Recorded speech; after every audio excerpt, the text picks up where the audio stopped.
What is up? This is your LA in a minute, and I'm here in the Sunset Strip at the Comedy Store, which is celebrating its 50th anniversary this year. It's one of the most important places in comedy in Los Angeles and beyond. And I want to talk about the history. Let's get into it. I mean, the list of people that have performed at the Comedy Store is ridiculous. Richard Pryor, I saw Jay Leno, Eddie Murphy, Sarah Silverman, Kevin Hart, Jerry Seinfeld. You name them, they've performed here. This is literally one of the most important comedy venues in all the United States, if not the world. So the building opened in 1935 as Club Seville. However, it gained some notoriety from 1940 to 1957 as Ciro's, a legendary institution on the Strip. And Ciro's, by the way, was known as Ciro's Le Disque later in the 60s, and it's where the famous rock group, The Byrds, were discovered.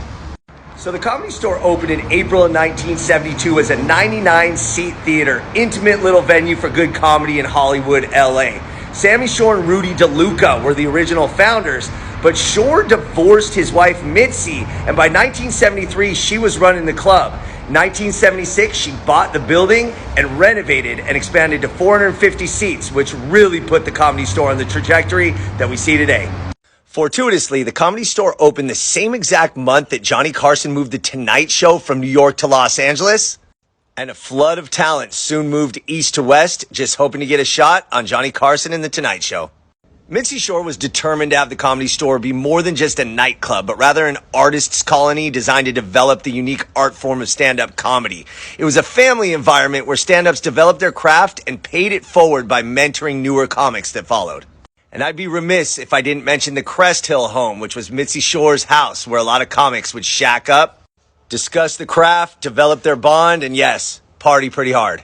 So let me talk about the wall in a little bit more depth. Those selected by Mitzi would be known as paid regulars. Once she determined a comedian worthy of being selected, that individual's name would become enshrined on the outside walls, and they could show up and do a show whenever they wanted.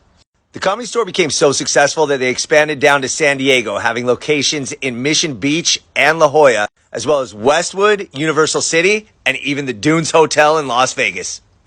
So there's a reason why the Comedy Store is known as the mecca of stand-up comedy. This list is just a partial list of all the greats, the legends that have performed there in the last 50 years. It's truly incredible. And even though Mitzi Shore passed away in 2018, her legacy sure lives on. Some say stronger and funnier than ever. So the Comedy Store started out as a tiny theater and turned out to be one of the most important places in comedy, Los Angeles and beyond. And now it's celebrating 50 years, and that's no laughing matter. All right, LA, it's been a minute.